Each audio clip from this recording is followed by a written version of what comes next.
Hello, everyone. Welcome to the Speak Snack podcast. Thank you for joining us. What is up, Speak Snackers? Welcome back to another episode of the Speak Snack podcast, your favorite place to grab a quick, delicious bite of English that you can actually use in the real world. I'm your host, Lena. And I'm Bill. And let me tell you, I am feeling absolutely electric today. Lena, I think I've finally mastered the art of the morning routine. Oh, really? Is that why you walked into the studio looking like a superhero? What's the secret, Bill? It's simple. A massive breakfast, a zero-gravity chair, and the most perfect velvety cup of coffee known to man. You know me, Lena. If I don't have my caffeine, I'm basically a human statue. I think everyone listening can relate to that. Coffee isn't just a drink, it's a lifestyle.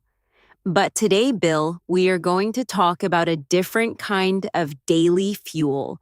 We're talking about essential English phrases. Ooh, I love that. The tools for our social toolbox. What's the specific focus for today's snack? We're diving into the phrases that bridge the gap between textbook English and real-life English. We want our listeners to walk into a shop, a meeting, or a party feeling like they belong there, not like they're reading from a script. That is so important. I remember when I first started learning, I knew the words apple and price, but I had no idea how to actually buy the apple without feeling awkward. Exactly, and that's exactly what we're going to fix today. But wait, Bill, before we drop the first knowledge bomb, we have a small favor to ask our friends, don't we? You bet! Everyone, if you're enjoying the vibe of this podcast, do us a huge favor. Smash that like button and hit subscribe to the Speak Snack channel right now. It really helps the algorithm find other English learners just like you. And hey, share this with your study buddy. Learning is always better when you have someone to practice with. All right, the chores are done. Lena, I'm pumped. Give it to me. What is the first phrase of the day? Let's start with the basics. Greetings. In school, they teach you, hello, how are you? And I am fine. Thank you. I am fine. Thank you. Yeah, it sounds a bit like a computer from the 80s, doesn't it? It really does. In the real world, especially in the US or UK, we love how's it going. How's it going? I hear that one constantly. But Lena, does it actually mean the same thing as how are you? It does, but it's much more fluid. It's like asking about the general flow of someone's day. It feels more relaxed and friendly. And here is a pro tip. You don't need a long answer. Right. I usually just say, it's going well, thanks, or even just, good, thanks. Is that enough? It's perfect. It keeps the conversation moving. Now, what about the famous what's up?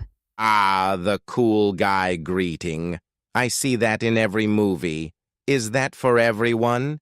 Can I say what's up to my boss, Mr. Henderson? Unless Mr. Henderson is wearing a skateboard and a backwards hat, maybe not. What's up is very informal. It's for friends, colleagues you're close with, or people your own age. For your boss, a nice, how are you today, is much safer. Got it.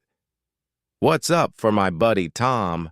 How are you today for the man who signs my paycheck? Simple. Now let's talk about being polite. In English-speaking cultures, we use politeness markers to make requests sound softer. The biggest one? Excuse me.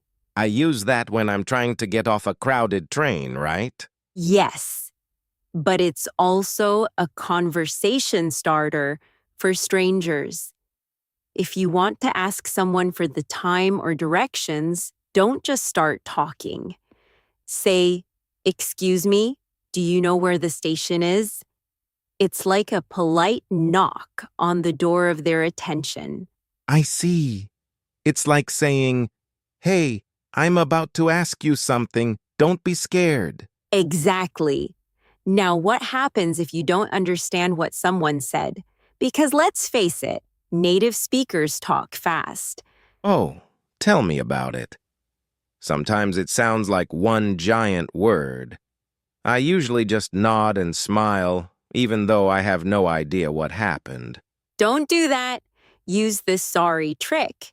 Just say sorry with a rising, questioning intonation. Just one word? Sorry? Yes, it's a very natural way to say, "I didn't hear you." If you want to be more formal or clear, say, "Could you repeat that, please?" Could you repeat that, please? I'm writing that one in bold in my mental notebook. It's a total game changer for confidence. Bill, I know you get a little nervous at the checkout counter. Let's fix that. When you want to know the price of something, what do you ask? I point and say, "How much is this?" Perfect. And if you decide you love it and want to buy it, I'll say, "I'll take it." spot on. Now, let's move to your favorite place, the cafe. Instead of saying, "Give me a coffee," which sounds like a command, Yeah, that sounds like I'm a king and I'm grumpy. right. Instead, use, "Can I have a coffee, please?" Or even better, "Can I get a latte, please?"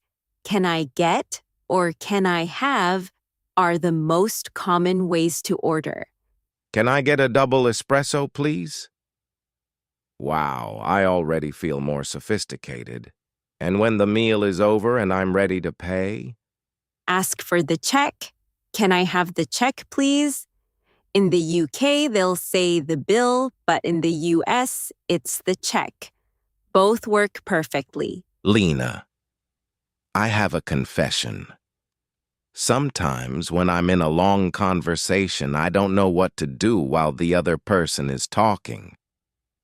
I feel like a statue. I just stare. That is a classic learner problem. We need to use active listening noises. Number 2, noises, like a bird? Not quite. I mean phrases like, "I see," "really," or "That's interesting."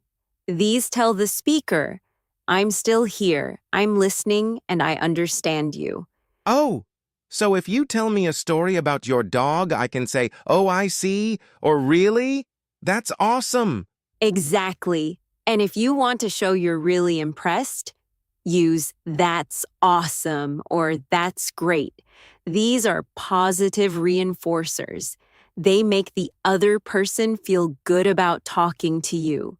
That's awesome. I'm going to use that every 5 minutes. Okay, let's imagine a scenario. You're at a party. There's music, there's food, and you see someone you don't know. What do you do? I take a deep breath, walk up, smile, and say, "Hi, I'm Bill. What's your name?" Great start. And when they say, "I'm Maria," you say, "Nice to meet you, Maria." Number 3, perfect. But then comes the scary silence. How do you keep it going? I usually just ask, "Do you like the music?" that works. Or ask about their connection to the event. How do you know the host? Or, is this your first time here? These are easy, open-ended questions that let them talk. How do you know the host? That's brilliant. It's a built-in conversation starter. Let's touch on work. When a colleague asks for your opinion, you don't want to just say yes or no. Right. If my boss asks what I think of the new project and I agree, I say, "I agree with you." Good. But what if you disagree? Saying you are wrong is a great way to lose friends at the office. Yeah, I've tried that. It doesn't go well. Instead, try, I see your point, but, or I'm not sure about that. It's a polite way to offer a different opinion without being aggressive. I see your point, but that sounds so professional. I feel like I should be wearing a tie right now. We are almost at the finish line, Bill. Let's talk about magic words. I'm talking about compliments. Like you have a beautiful home or I like your shirt? Exactly.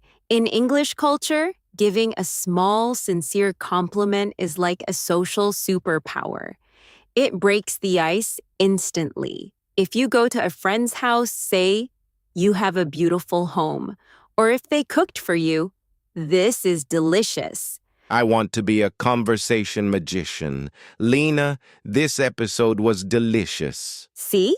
You're using the magic already. Man, we covered a lot today. Greetings, politeness, ordering coffee, active listening, and even how to disagree at work. I feel like my brain just went to the gym. It was a big session. But remember, speak snackers. You don't have to be perfect. The goal of English is communication, not a 100% grammar score. I love that. Connection over perfection. That's our motto. Now, before we sign off, we want to hear from you. Go to the comments section right now and tell us, what is your go-to English phrase? Or tell us about a time one of these phrases saved you in a conversation. We read every single comment, and we might even shout you out in the next episode. And don't forget to subscribe and hit that bell icon so you never miss a snack. Thanks for hanging out with us today. I'm Lena. And I'm Bill. See you later. Take care. Have a nice day, everyone. Thank you all for listening. Goodbye, everyone. Goodbye, everyone.